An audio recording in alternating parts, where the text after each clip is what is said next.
पिता ब्रह्मा, पिता विष्णु, पिता भगवान। दुनिया में पिता जैसा नहीं कोई है मेहरबान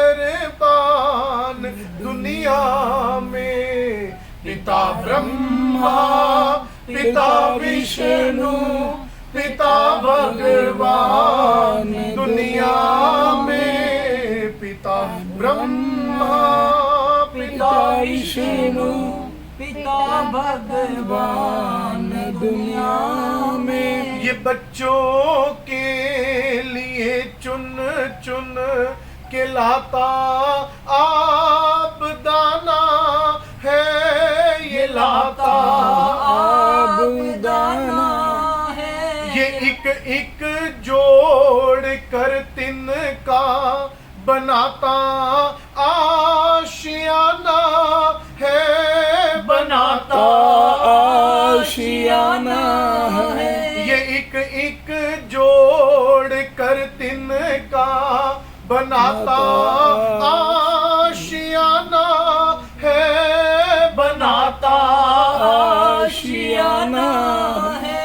बच्चों की पूरी जिद करता ये देकर जान दुनिया में। पिता ब्रह्मा, पिता विष्णु, पिता भगवान दुनिया में। पिता के राज में जग की ये सारी शहनशाही है, ये सारी शहनशाही है।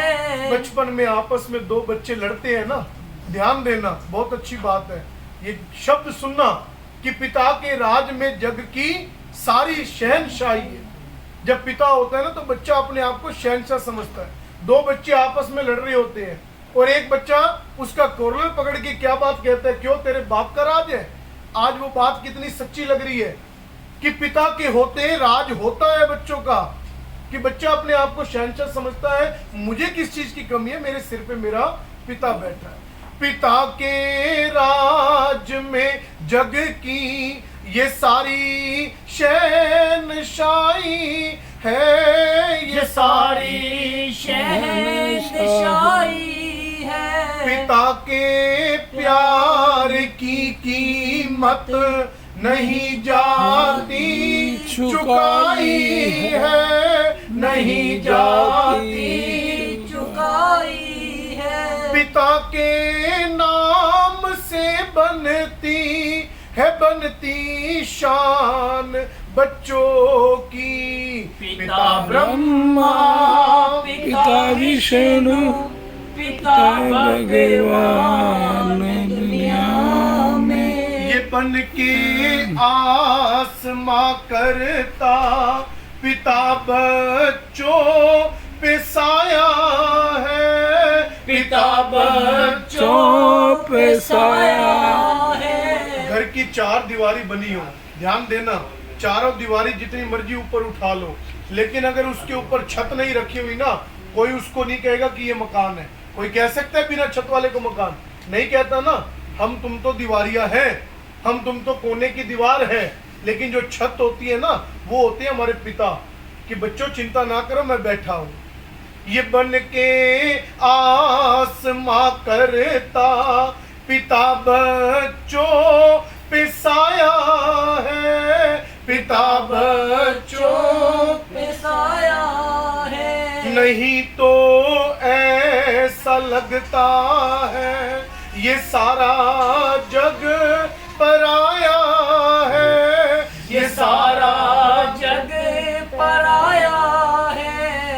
पिता के नाम से बनती है, बनती शान बच्चों की। पिता ब्रह्मा, पिता विष्णु, पिता भगवान दुनिया में। पिता बन के पता चलता ये कैसा प्यारा रिश्ता है, ये कैसा प्यारा रिश्ता है।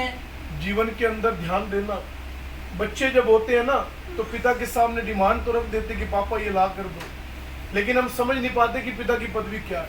और वो पदवी कब समझ आती है? जब हम खुद पिता बनते हैं, जब हमारे बच्चे हो जाते हैं ना, तब पता लगता है कि पिता की पदवी क्या है।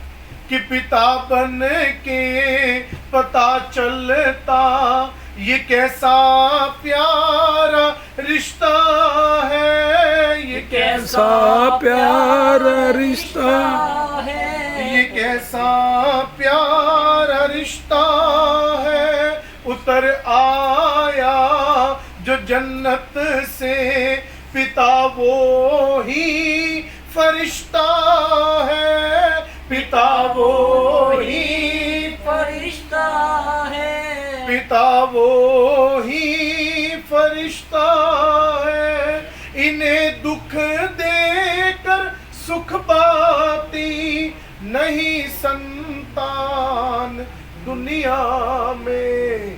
पिता ब्रह्मा, पिता विष्णु, पिता भगवान दुनिया में। पिता जैसा नहीं कोई है मेहरबान दुनिया में। पिता ब्रह्मा, पिता विष्णु, पिता भगवान दुनिया में। बोलो बाके बिहारी लाल की। कोई इस दुनिया में आकर खड़ा होकर बस ये कह दे कि मैं अपने पिता का कर्ज उतार सकता हूँ, कोई एक बार कह दे, मैं उस व्यक्ति को मान जाऊँ। लेकिन ध्यान देना, माँ बाप हमारे लिए बहुत कुछ करते हैं, हम उनके लिए कुछ भी नहीं कर पाते। और मैं तो कई बार सोचता हूँ, अभी विचार कर रहा था पीछे जब हिमांशु जी की शादी थी, तब भी स्वास्थ्य ठीक नहीं था हमारे अजय जी का, फिर भी नियम परमात्मा ने ताकत दी, उस नियम को निभाया। लेकिन एक इंसान कहता है ना कि मेरे बच्चों की शादी हो जाए, उसके बाद मेरे नाती पोते हो जाए, आराम से मैं बैठूंगा, आराम से मैं घर में आराम करूंगा। अभी तो वो समय आया था, वो समय आया था कि घर में आराम से बैठने का, लेकिन परमात्मा की जो मंजूरी थी उसके आगे किसका जोर है, उसके आगे किसकी चली है?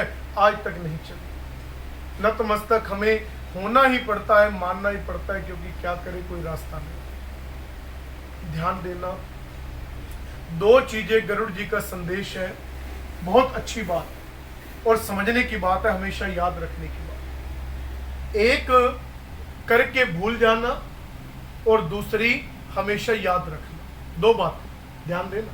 एक करके भूल जाना और दूसरी हमेशा याद रखना।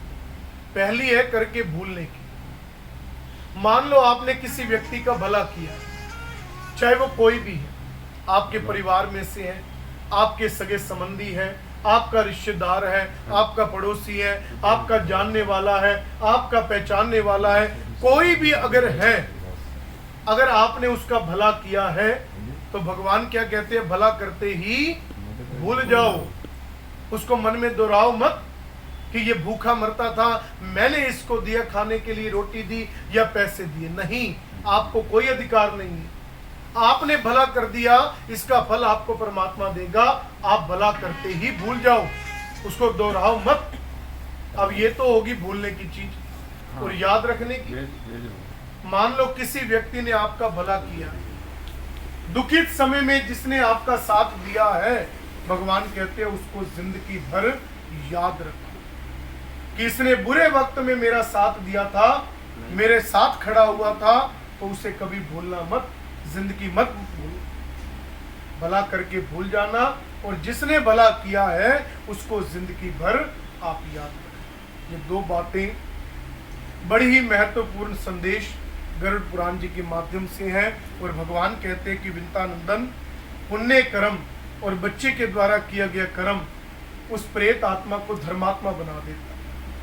अब एक मनुष्य को तो लेने आते हैं यम के दूत, लेकिन जिनके लिए ये कर्म किया जा रहा है बच्चे के द्वारा, और उस इंसान के अपने कर्म और पुत्र के द्वारा एक अधर्मदेह कर्म, भगवान उनको कौन लेने आता है, मैं जानना चाहता हूं। भगवान कहते हैं पक्षी राज गरुड़ जी, उनको यमराज के दूत नहीं आते लेने, ना ही यमराज आता है। इतनी हिम्मत नहीं है यमराज की या यमदूतों की कि उस इंसान को लेने के लिए आ जाए जिसके पीछे करने वाला उसका पुत्र बैठा है। और यमराज भी अपने दूतों को आदेश देते हैं कि मेरे यमदूतों यहाँ पर उन लोगों को लाया करो जिनके पीछे कोई करने वाला नहीं बैठा, जिनके पीछे उनका परिवार सत्संग इत्यादि कर्म कर रहा है, उनका त्याग कर दो। यमदूत कहते हैं कि उन्हें कौन लेने आएगा प्रभु, आप बताओ कि उन्हें कौन लेने आएगा। यमराज कहते हैं कि उनको भगवान के दूत आएंगे वैकुंठ धाम से, वो लेकर जाएंगे। तुम्हारी इतनी शक्ति नहीं है, तुम्हारी इतनी हिम्मत नहीं है कि तुम उनको हाथ भी लगा जाओ। भगवान के दूत आएंगे और लेकर जाएंगे। अब फर्क आ गया। जो तो कर्म नहीं करते उनको कौन लेने आ रहा है, यमराज के दूत। और जो लोग कर्म करते हैं उनको कौन लेने आया, भगवान के दूत। कितना अंतर आ गया। बात है मानने की।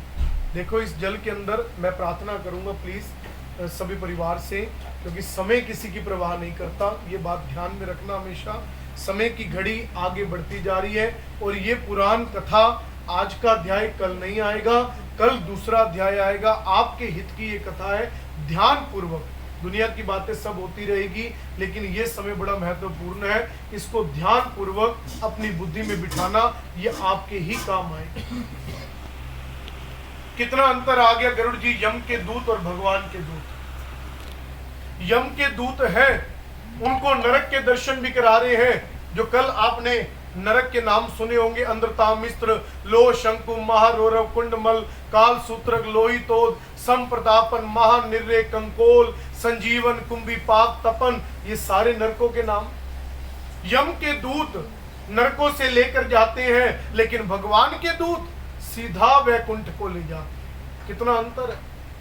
यम के दूत 16 नगरों को पार करवाते हैं, भगवान के दूत सीधा धर्मराज की कचहरी में ले जाकर वैकुंठ की ओर गमन करवा देते। कितना अंतर आ गया। और ध्यान देना, वही यमराज है जो लोग बुरे कर्म करके, जिनके पीछे कोई करने वाला नहीं होता, उनको मारता भी है, पीटता भी है, घसीटता भी है। और वही यमराज है जिनको भगवान के दूत लेकर जाते हैं ना, धर्मराज की कचहरी में खड़ा होकर हाथ में लोटा जल का लेकर उनके चरणों में जल चढ़ाता है और स्वागत करता है कि आपका अभिनंदन है, क्योंकि तुम लोग यहाँ से परम धाम को प्रस्थान कर जाओगे। या ये तो है नहीं कि वो यमराज अलग बनाओ जो बुरे कर्म वालों को मारने वाला, और ये यमराज अलग बनाओ। यमराज तो एक ही है, फर्क आ गया कर्म में। और कर्म बड़े बलवान। एक बार भगवान श्री कृष्ण, आप सब जानते हो कौन से युग में आए थे भगवान कृष्ण? त्रेता में। किसने कहा है आपको आए थे? द्वापर युग में। द्वापर युग में। कुरान पढ़ा करो, समझा करो, थोड़ा समय परमात्मा के लिए निकाला करो। द्वापर युग के अंदर मेरे प्रभु इस धरती पर आए थे, भगवान कृष्ण। और जब भगवान के शरीर की वृद्धावस्था थी ना, वृद्धावस्था यानी बुढ़ापा, जब शरीर की वृद्धावस्था थी तो एक नगरी के राजा थे।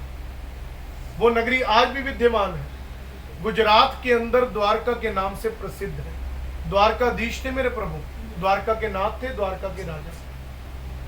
और वहां पर एक दिन रात्रि को स्वप्न में अनुभूति हुई भगवान को, यमराज आया है।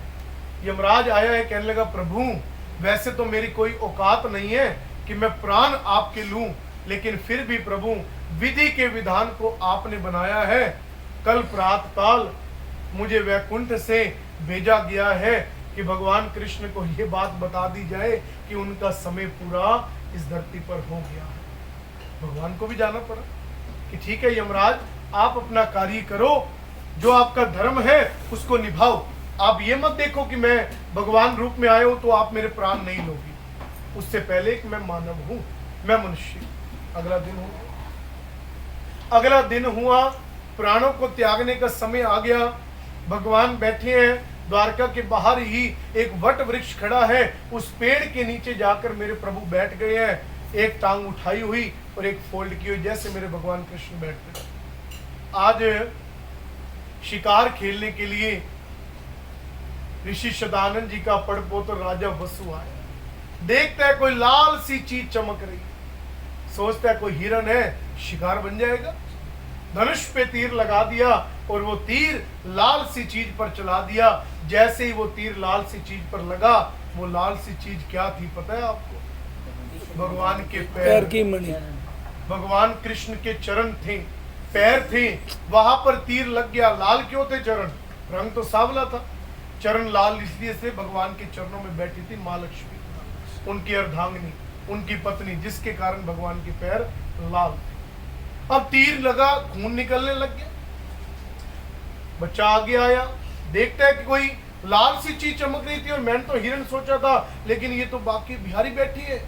गिर गया चरणों कि प्रभु आप तो मुझे अभी के अभी नरक में डालो, क्योंकि मैंने बहुत बड़ा पाप कर दिया है और इस पाप का क्षय मैं कहां भुगतूंगा? कि जिन चरणों की लोग पूजा करते हैं, जिन चरणों को धो धो के पीते हैं, आज मैंने उसी चरणों से खून निकाल दिया। परमात्मा क्या कह रहे कि पुत्र तेरी कोई गलती नहीं है, ये मेरे कर्मों का फल था, मुझे भुगत के जाना। अब ध्यान देना, भगवान के कौन से कर्म होते हैं? परमात्मा के भी कर्म होते हैं कि ये मेरे कर्मों का फल था, मुझे भुगत के जाना था। आज हम द्वापर युग में खड़े हैं, तू एक राजपुत्र के रूप में आया है, मैं कृष्ण अवतार में आया हूं। पिछले युग में जब त्रेता युग था, उस समय मैं राम अवतार में आया था और उस समय तू किष्किंधा नरेश वानर राज बाली बनकर आया था। मैंने तुझे पेड़ के पीछे छिपकर बेवजह तीर मारा था, मेरी कोई दुश्मनी थोड़ा थी तुझसे। मैंने तुझे बेवजह अपने स्वार्थ के लिए, क्योंकि मुझे सुग्रीव की मदद चाहिए थी, अपने स्वार्थ के लिए मैंने तुझे तीर मारा था, तेरा खून निकला था और तेरी मृत्यु हो गई। आज अगले जन्म के अंदर वो बदला तूने मुझसे पूरा कर लिया। आज तूने मुझे तीर मारा, मेरा खून निकला और देख मैं काल का ग्रास बनने जा रहा हूं। तो इस मृत्यु लोक के अंदर कहने का मतलब बात सीधी सी ये है कि कर्मों से कौन बच सकता है? जब भगवान नहीं बच सके कर्म से, तो हमारी औकात क्या है? लेकिन कलयुग के अंदर कली काल से न जाए, जैसा करेगा वैसा पाएगा। इसी युग में, कलयुग नहीं ये कलयुग है। भगवान को तो फिर भी त्रेता का बदला द्वापर में मिला ना, आपको इसी जीवन में भुगतना है। आज हम किसी के साथ बुरा करते हैं तो सोच के करना कि कल का सूर्य उदय मेरे लिए भी बुरा होगा। आज हम भला करते हैं तो कल को आपका भी भला होगा। ये जीवन के अंदर सब कुछ यही पर परमात्मा कहते हैं कि हर चीज नियम के अनुसार, विधि के अनुसार रची गई। चौथे वाले दिन भगवान कहते हैं, गरुड़ जी जब हम शमशान भूमि में जाते हैं, चौथे वाले दिन चिता वाली जगह पर जल और दूध का छींटा लगाते हैं। क्यों लगाते हैं जल और दूध का? पता है आप?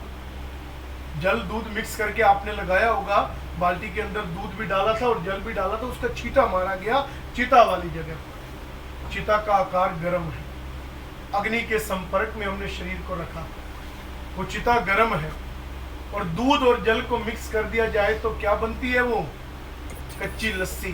कच्ची लस्सी का आकार क्या है? ठंडा। ठंडा। उनकी आत्मिक शांति के लिए, उनकी आत्मा को ठंडक मिले, इसलिए हम वो छींटा बारंबार लगाते। गरुड़ जी शमशान के अंदर प्रेत रहते, उन प्रेतों की अमर संतुष्टि कि हम वो फूल, हम तो अस्थियां भी नहीं कहते, क्या कहते हैं? फूल। कि जो हम वो फूल चुनने जा रहे हैं कि कोई प्रेत बाधा ना डाले, इसलिए हम उड़द और चावल की बलि उस दिन दे देते हैं कि आप अपना हिस्सा ग्रहण कर, कि उड़द और चावल की बलि बनाकर पुत्र दान कर देता है, प्रेतों का हिस्सा आप लो और मुझे यहाँ से मेरे पिता के फूलों को चुनने दो। भगवान कहते हैं एक एक फूल को उठाकर पुत्र जल से, दूध से बारंबार धोए, उन्हें थैली में रखे, आत्मा राम को उठाए, पीपल या डाक के पत्ते में बांधे, अपने दिल से स्पर्श करे और फिर मस्तक से स्पर्श करे, माथा टेके। पर भगवान कहते हैं उन्हें गंगा जी में विसर्जन कर। जिनकी अस्थियां चौथे से लेकर 10वें दिन तक गंगा जी में डूब जाती है, गरुड़ जी उस मनुष्य को कभी मृत्यु लोक में वापस नहीं आना पड़ता। गंगा हवा के पानी को छूकर जब मृतक की आत्मा को छूती है तो तुरंत उसके सारे पाप नष्ट हो जाते हैं। और उस माँ जग जननी से प्रार्थना की जाती है कि हे माँ गंगे, आप तो माँ रूप में हो, आप अपने इस पुत्र के फूलों को अपने गोद में लो और इन्हें वैकुंठ में भेजने की अनुमति। अब बात आती है मानने की। मानने की कैसे? ये घर का पानी पड़ा है, लोटे के अंदर जल, और एक लोटे में हमने भर के रख दिया गंगा जल। अब माध्यम दोनों का देखिए, है तो दोनों पानी ही ना, जल तो वो भी है, जल तो ये भी है, लेकिन जिसमें हमने गंगा जल डाला है ना, वो जल नहीं, वो माँ है।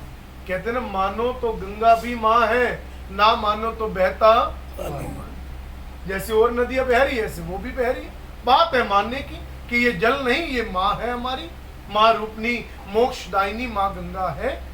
बात मानने की होती है। और भगवान कहते हैं गरुड़ जी, माता पिता अभी भी, आत्मा तो देखो अजर अमर है, पूर्व भी मैंने ये बात कही, आत्मा कभी नहीं मरती। क्यों? क्योंकि मुक्त जगत की साक्षी है। भले ही वो शरीर से हमारे साथ वो पिता नहीं रहे और ना ही रहेंगे शरीर से, लेकिन आत्मा से जब जब हम उनको दिल से याद करेंगे, मन से याद करेंगे, उनकी छवि हमारे सामने दृश्य दिख जाएगी। अब जिसका जो भी नाता लगता है, कोई पुत्र है, कोई पुत्री है, कोई भाई है, कोई बहन है, कोई पत्नी है, कोई माता है, कोई पिता है, हर किसी का अपना नाता और हर किसी के दिल में अपना अपना प्रेम है। कोई किसी के प्रेम को बखान थोड़ा कर सकता है। हर किसी का अपना प्यार था उस मनुष्य के साथ, हर किसी का नाता जुड़ा हुआ है। लेकिन भगवान फिर भी ये अनुमति दे रहे हैं कि प्यारो, ये मत समझना कि जाने वाला शरीर खत्म करके चला गया, शरीर उसका नष्ट हो गया तो उसके बाद उसकी याद नहीं आएगी या वो सामने नहीं होगा। भले ही नहीं होंगे, लेकिन आत्मा को जब जब दिल से हम याद करेंगे ना, उनकी आवाज हमारे दिल के रूह को छुए, हमारे मन को छुए। ये होते हैं पिता, ये होती है माँ। इसलिए कभी भी ये विचार मत करना, आज तो ये 13-15 दिन का कर्म चल रहा है, इस कर्म के होने के बाद भी आप लोगों का धर्म बनता है कि उस पिता के निमित्त जो जो पुण्य तिथि उनकी, कोई पावन तिथि आई, कोई बड़ा त्योहार आया, कोई बड़ा पर्व आया, तो उस पिता के निमित्त चाहे थोड़ा दान करो, चाहे कुछ भी करो, देना जरूर है, करना जरूर है, ताकि ऊपर बैठे हुए, वैकुंठ में भी बैठे हुए वो पिता ये विचार ना करें कि मेरा बच्चा मेरे को जाने के बाद भूल गया है, कि उनकी प्रसन्नता ऊपर बैठे हुए भी होती रहे। ऐसी विधि से गरुड़ जी, जो पुत्र अपने माता पिता का कर्म करता है, उन्हें अमर संतुष्टि की प्राप्ति होती है, और माता पिता भी ऊपर बैठे हुए उस बच्चे को परम आशीर्वाद प्रदान करते। कोई संदेह नहीं, आज की कथा में बड़ा अच्छा भाव मेरे परम पिता परमात्मा ने बताया। आप लोगों ने सुना भी कि कर्म करने से क्या होता है और कर्म ना करने से क्या होता है। कर्म करोगे तो बात बनती है, कर्म नहीं करोगे तो बात नहीं बनती। बोलो वृंदावन बिहारी लाल की। हरे राम हरे राम राम राम हरे हरे, हरे राम राम राम हरे हरे। हरे कृष्ण कृष्ण कृष्ण हरे हरे, हरे कृष्ण कृष्ण कृष्ण हरे हरे। बोलो बाके बिहारी लाल की जय।